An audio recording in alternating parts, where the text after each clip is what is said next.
The fleet of ships sitting off Newcastle recently reflects the huge overseas demand for hunter coal. In the month of May, we operated at the rate of 50 million tonnes per year for that month, which in theory is 10% above our actual capacity.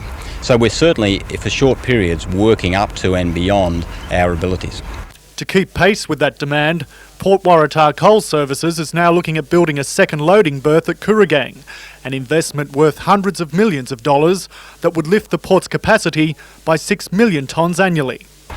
At 52 million tonnes per year, Newcastle will clearly be the biggest coal loading port in Australia, second only to South Africa. Perhaps by the end of the decade, we might even be challenging South Africa for position number one. A world authority on coal exports, Professor Don Barnett, says for Newcastle to remain competitive into the next century, the port has to look at increasing its capacity to 70 million tonnes a year. The Port of Newcastle is one operating very, very well, very low cost. It's probably one of the lowest cost ports in the world at the moment, but it does need expansion. Professor Barnett was one of the guest speakers at a Hunter Valley Coal Chain Council discussion day at Newcastle University today. Also attending, the Federal Resources Minister Michael Lee, who says while improvements have been made in the industry in the past decade, the push for greater efficiency isn't over. We have to compare ourselves with our international competitors and where they are today. So that's going to keep the pressure on us to keep lifting our game. Scott Bevan, NBN News.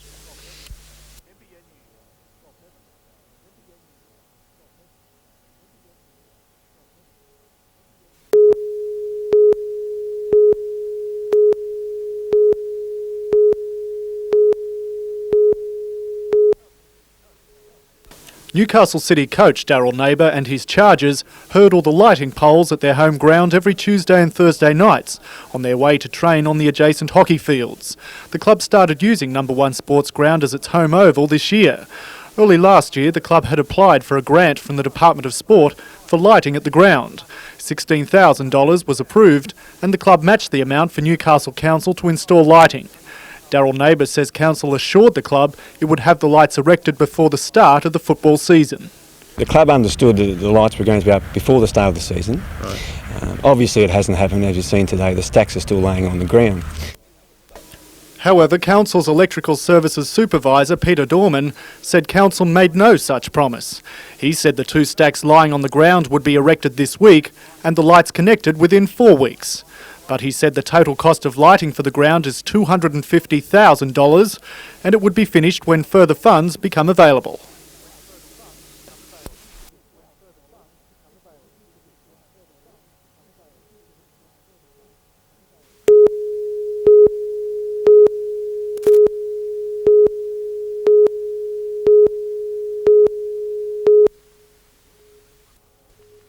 The Blues have been one of the more consistent sides of the competition this year, and it shows in the points. However, coach Peter Cook believes tomorrow's game will be a litmus test for the finals. We're regarding it as being the most important game of the series. We see this as being the stepping stone into the minor premiership, which gives you a leg into a grand final spot. We've spoken about that last night at training, and last year Singleton got the jump on us. They were the first into the grand final. It's our turn this year and we're regarding it that way. In the other games tomorrow, some significant milestones. Stuart Trench plays his 300th game for Port against Maitland. Don Cockburn becomes the first player to rack up 250 games for uni, while Jeff Ether notches up his 200 for the students. In the NBN Soccer League, just 1 game tomorrow. The rest of the round will be completed on Sunday.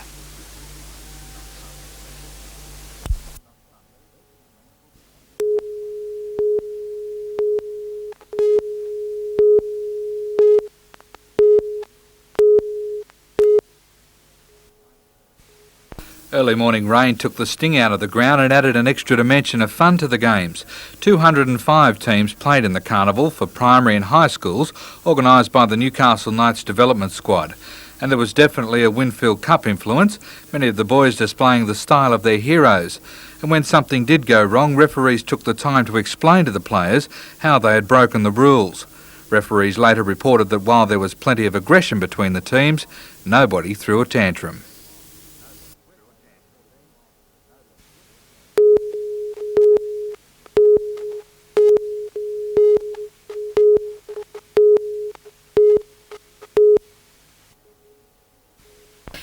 32 teams of 4 players each were vying for the $2,000 first prize this morning. By this afternoon, 16 teams had won through the first round of the tournament. Some had snuck through by the skin of their teeth, such as the team skippered by Brown, which won its game by 1 point. Others won easily. The Nambucca Heads team, skippered by Moore, cleaned up by a massive 28 points. Park Beach team, led by Jim Swan, got off to a shocking start, losing its first end by the maximum 8 points. However, the players got their act together and pulled a victory out of the bag, winning by 10 points. Defending champions Maitland, led by De Silva, also won through its first round by a convincing 13 points. By tomorrow afternoon, the high-class field of entrants will be pruned down to 8 teams for the quarter-finals. On Monday, the semis and final will be held in front of an expected crowd of about 300 people.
Berthed at Williamstown Dockyard, the $64 million frigate is the Australian Navy's latest purchase. Named after the city of Newcastle, the vessel was inspected by its Lord Mayor John McNaughton and wife Margaret, who were visiting Melbourne. The FFG-class frigate is the second to be built by Transfield Amicon and will join the Navy's fleet of 5 others. Equipped with torpedo launching systems and surface-to-air missile capabilities, will be to defend vessels against submarine, ship and air attacks. During the next few months, it'll undergo sea trials before the Navy takes possession. When the all-clear is given, the warship will sail for Newcastle for its official commissioning early December.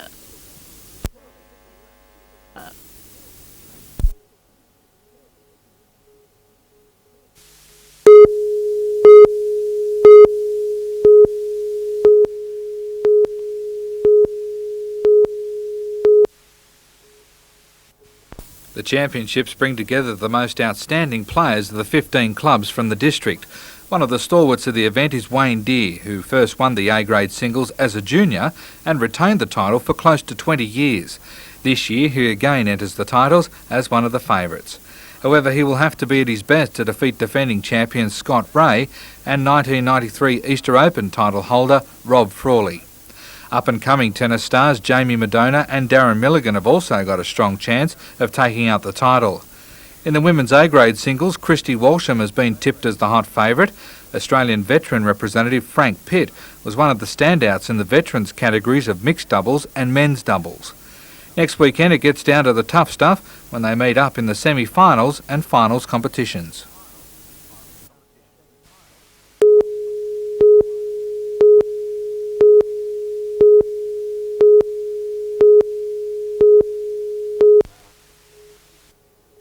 Eight of the competing teams were local brigades, while the remaining 5 came from as far south as Wyong. The 3 categories of competition were water supply, hand tools and tanker proficiency. The aim of the water supply division is to see which crew is the fastest in getting water onto a fire. Lake Cat-Eye beat the clock to win. In the hand tools event, judges looked at volunteer firefighters' knowledge of tools and how quickly they could repair a barbed wire fence. Headquarters wrapped up the event. And in the tanker proficiency test, the 13 crews were required to manoeuvre a tanker through a course and then fill up with water. Bonnie Hills loaded on the points for their overall win. The annual competition Hastings Council Fire Control officers, and Bonnie Hills will now contest a regional bushfire fighting contest next year.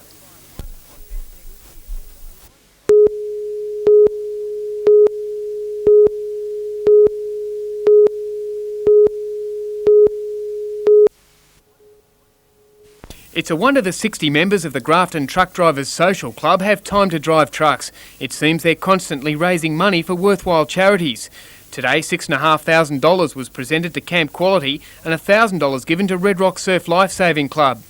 Camp Quality is well known for organising holidays for children with cancer, and the Red Rock Surf Club is a rapidly expanding member of the Royal Lifesaving Association, giving many youngsters their first taste of competitive surf skills.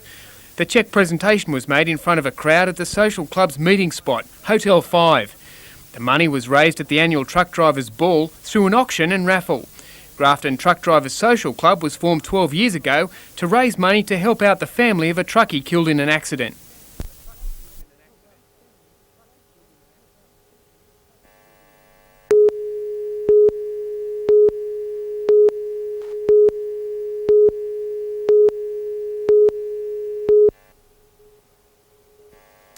Just taking the gear up and I go in.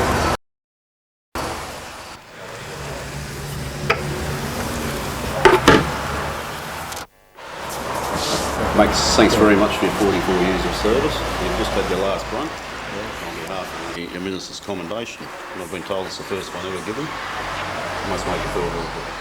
Yeah, it does. Thanks, mate. I'll miss it. It will be hard to a certain degree, yes, but well, there's times come and life changes, so you've got to live with it.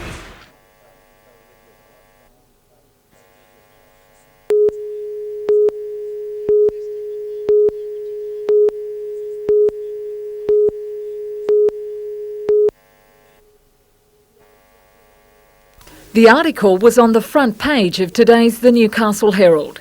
It named Wollongong Council's Assistant General Manager Robert Gray as the preferred candidate to replace retiring Acting General Manager John Rankin. However, contracts have yet to be exchanged. The appointment has not been made, so it puts the applicant in a very embarrassing situation today. Deputy Mayor Laurie Manning says she has her suspicions about how the leak originated. She says councillors and staff have failed in their duty to protect the confidentiality of the applicant in accordance with the Local Government Act. They are not to reveal any information, and whoever has revealed information is in breach of it and therefore has to pay the consequences. Councillor Manning said given the Herald's previous record of not observing confidentiality by publishing the names of applicants applying for positions with other councils, she forewarned the newspaper of possible legal action. If we lose the preferred candidate and we have to go to re-advertising, I shall certainly see it through. The appointment of Lake Macquarie's new General Manager is expected to be officially approved at next week's council meeting. It's predicted the successful applicant will begin the job late August. Melinda Smith, NBN News.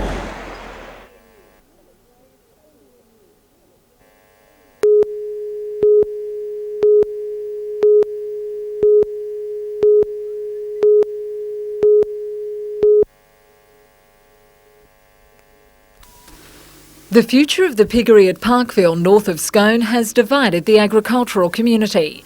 Prime Minister Keating is part owner of the company Brown & Hatton that's proposing to develop one of the country's largest pork farms and processing facilities. Some locals object to the expansion because of odour and environmental concerns. Now the EIS has been prepared, objectors have 30 days to officially lodge any complaints. People may lodge a written submission. Objections should indicate the reasons for the objection, and those will be considered by the Minister during his determination.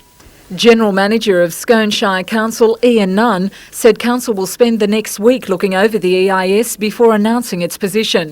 Mr Nunn said he could see no problems with the plans and welcomed the opportunity for job creation and economic benefits the $44 million project would bring to the area. Minister for Planning Robert Webster will also hold a commission of inquiry before deciding on the piggery's future. And the Minister for Planning then will consider whether to grant approval, to reject the proposal, or to attach conditions to the proposal. Melinda Smith, NBN News.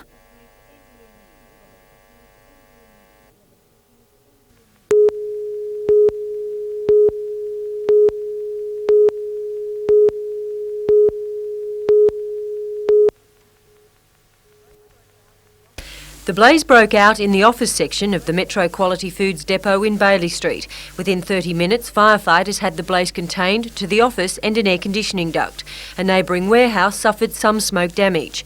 Depot manager David Walker today checked the $30,000 worth of small goods in the cool rooms. Fortunately, they were unaffected. It's believed an electrical problem may be the cause. Investigations are continuing. Catherine Lamond, NBN News.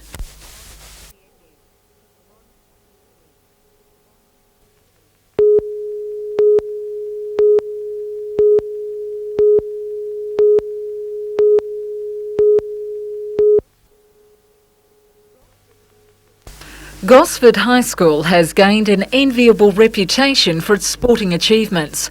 Special guest at today's assembly was Australian official with the International Olympic Committee, Susie Tuckerman.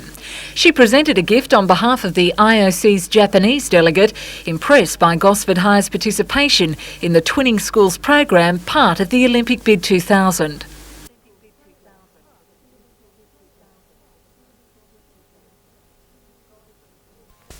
Gosford school captain Louise Merchant also received special Olympic recognition for her many sporting achievements. Earlier this year, the school took out the national triathlon title in Melbourne. National convener Kevin Mills on hand to present the coveted trophy. And on the Central Coast, Gosford High has claimed its sporting supremacy, blitzing the area's recent zone championships in swimming, cross-country and athletics.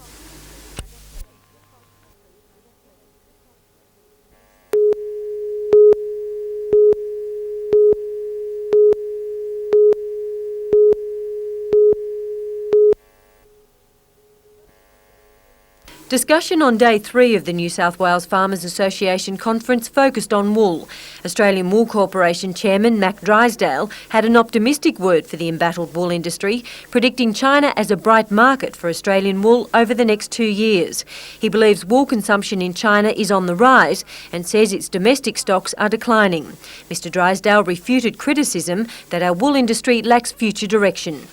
The industry will move from being production orientated to market orientated, and that's the plan, and we're here to ensure that happens sooner rather than later and to assist those growers and groups who are in fact prepared to push it quicker at this stage. Mr Drysdale has also welcomed a commitment by the International Wool Textile Organisation to invest $100 million in wool promotion. Also discussed at the meeting was moves to privatise the wool auction system. New South Wales Farmers Wool Committee Chairman Charles Armstrong fully supports privatisation and expects it to be in place by October.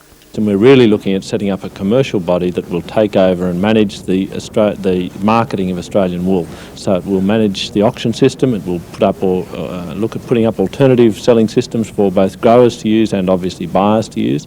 Mr Armstrong believes such a commercial body will boost wool growers' returns. Catherine Lamond, NBN News.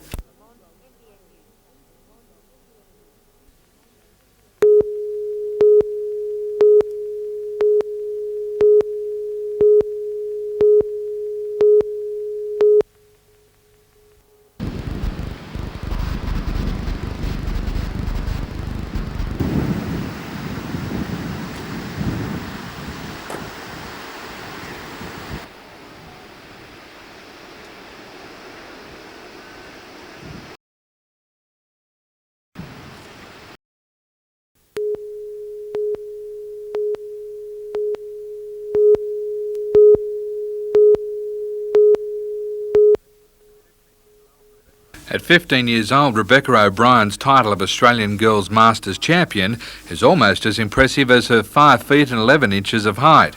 Brought up at Taree Bowl, 10-pin bowling is in Rebecca's blood, but no one was prepared for her coup at the Australian Championships last weekend when she beat older and more experienced bowlers to grab the title. I had all the top bowlers up against me and I was just so nervous, and then getting to the grand final was just so hard, and then I just came through.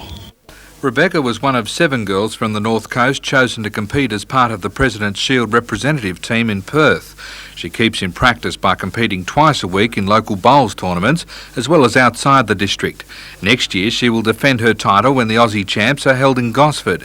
It should take at least that long for the novelty of this win to wear off for both Rebecca and her mum. When I rang her up, she was so happy, she just screamed.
When they're dry, we find that these are okay, because even if you go like that.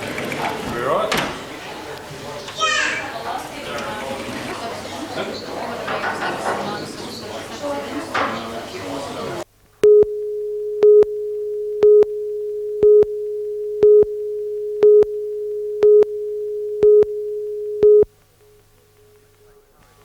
It didn't take Curry long to work out that Toronto had a weakness out wide.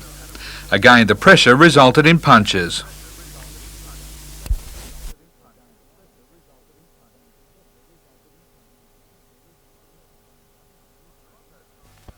Toronto tried to outmuscle the home side with some big tackles, but the Bulldogs replied with a well-rehearsed move and a try.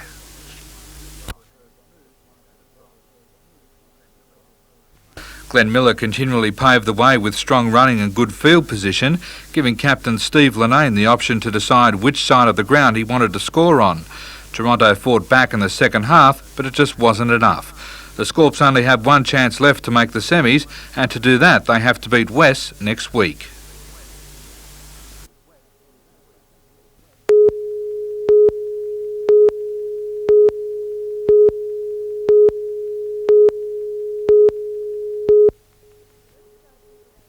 Booths opened at 8 a.m, but workers reported a slow start to voting.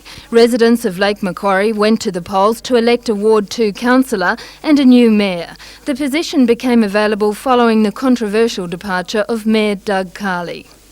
Labor candidate John Jenkins cast his vote at Charlestown polling booth. I guess I'm the most relaxed bloke around. My wife says, "Why aren't you all excited?" I don't know. I guess because of the lack of issues, that sort of focus, and it's been hard to read. Jenkins believes the single issue of this campaign was to bring stability to the council. There have been local issues, certainly, in the West Lakes. There have been local issues around Belmont, Valentine and Greenpoint. I tend to think that those things will have an effect, and so they should, but there's been no real political issue that's been around this election. The position of mayor has changed since Doug Carley was in office. The new Local Council Act was introduced at the beginning of July, and the mayor will no longer have chief executive powers.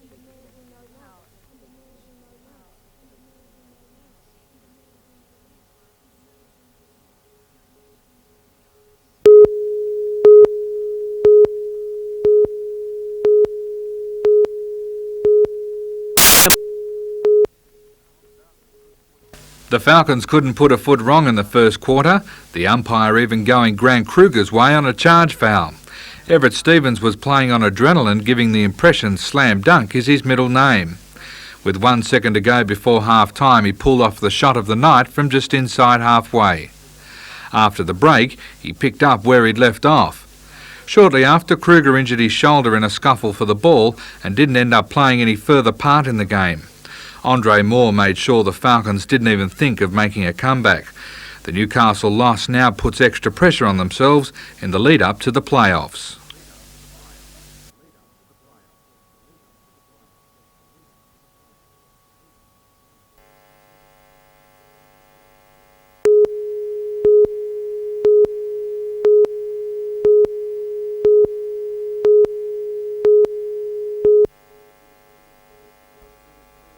One of the biggest fields in recent years faced the starter's gun.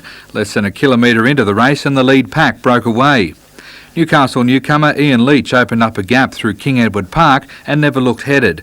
He completed the 10 kilometres in 31 minutes, beating Jason Maxwell to the line and a further 6 minutes ahead of the first woman home, Annette Quirk.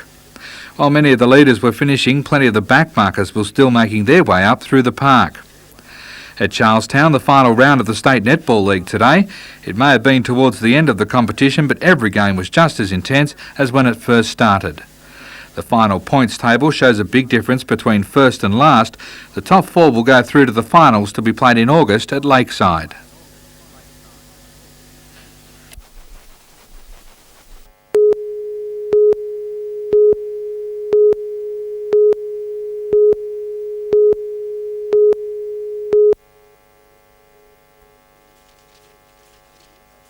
The tally room opened early for a recount of the primary votes from yesterday's poll. The ALP's John Jenkins won 27% of the more than 94,000 votes, closely followed by independent John Kilpatrick with 24%. Scrutineers aren't taking any chances in this election, which could swing on a handful of votes. Because it's so close, we're having a recount of all what was taken in the booths yesterday to ensure that before we start allocating preferences, everything is correct. A former independent mayor, Ivan Welsh, polled well, further depleting the ALP's primary vote figures. They would tell me that we've got a fairly broad or a divided community in many ways. There was a strong feeling in the community that people are becoming more and more conscious of having community people on council rather than politics in the local government. Councillor Jenkins concedes the controversial resignation of Mayor Doug Carley cost the ALP votes. That's clearly an albatross we had to carry. The vacancy created for a Ward 2 councillor was won by independent Ken Winning, ahead of Bill Steenson. The counting of preferences for the mayoral election will continue late into the night.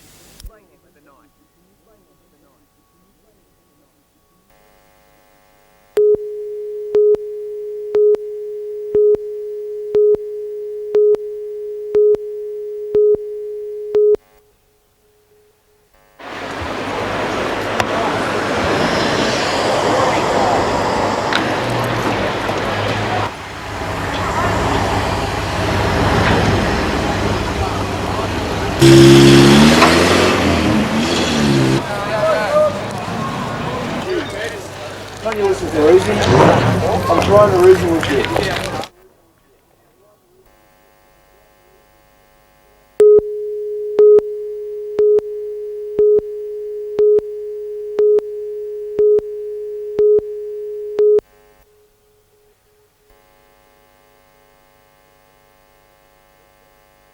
Where circuses go, the liberationists follow, calling for the release of caged animals. Circus operators maintain their animals are well cared for and often better off here than being hunted to extinction in the wild.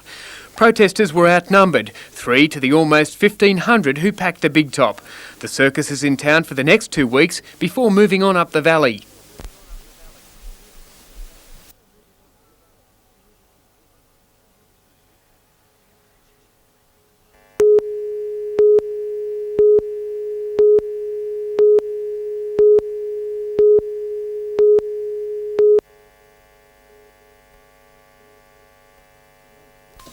Remember this? Or perhaps this?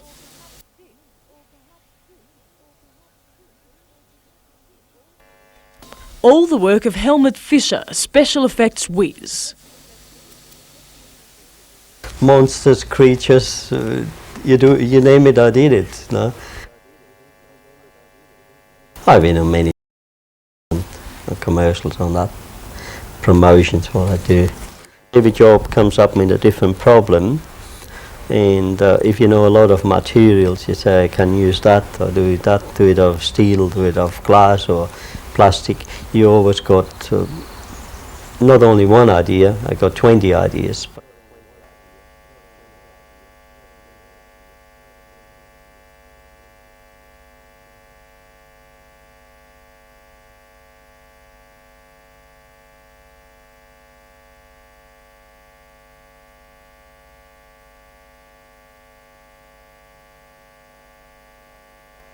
That's a 20-metre cruiser, and I made a couple of years ago. I made for Rutherford cables. Got a little siren in here. Nice toy. Does it work? In the Yeah, water? beautiful. Of course, see the rudder. That's Ferrybird for Tom and Ellie Ford. It's for Hurstville. I have to make another kernel for Southern Ford. That's the next job what I have to do, and that's a very, very cute one. That's McDonald. That a long time ago I made about a dozen of them, little cheese burglars. They're all mechanical, but I can motorize it, and the eyes will move on all that one. Try to put it on this. Test it. I don't know whether this is going to make it work. Oh, it does!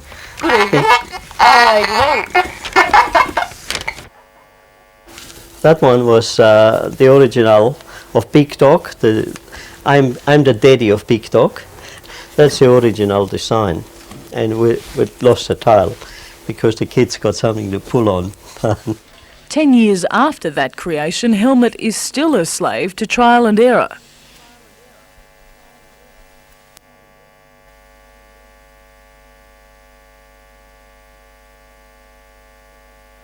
See, that's still a prototype too. And of course everything needs a test run before it leaves the workshop. And the best thing is that these even match my jacket. What do you think, Helmut? Oh, I think they're brilliant. You only have to wriggle your toes a little bit. No? You'll just have to teach me how to walk in them, that's the only problem.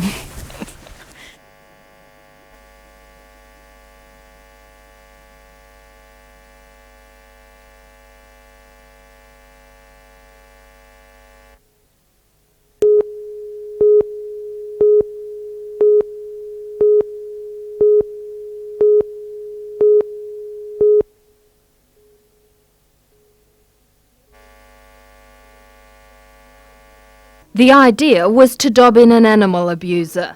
During the last 24 hours, the phone has been ringing steadily with information about cruelty to domestic animals.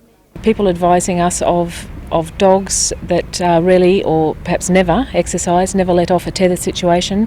In some of these instances, these dogs are on very, very short chains. Other disturbing information has been passed on about farm animals not being fed. Inadequate feed to keep stock alive in the current situation. A lot of the green grass that you see around is not actually sufficient feed at this point of time.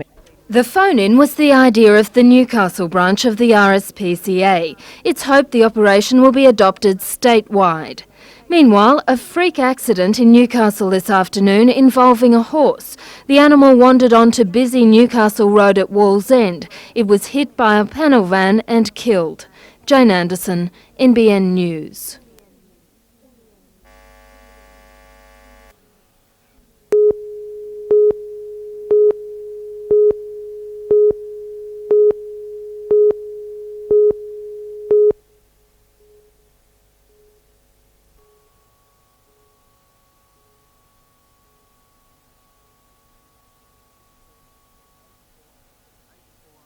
Eight, 4 and 7. The winner Clocker picked up $51,000 for that win.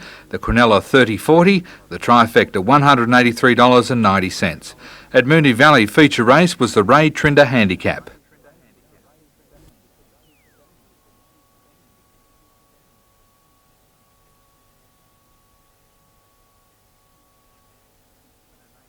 The winner, Native Zam, paid $5.50 and $1.80. The Quinella just over $33 and the trifecta $650.80.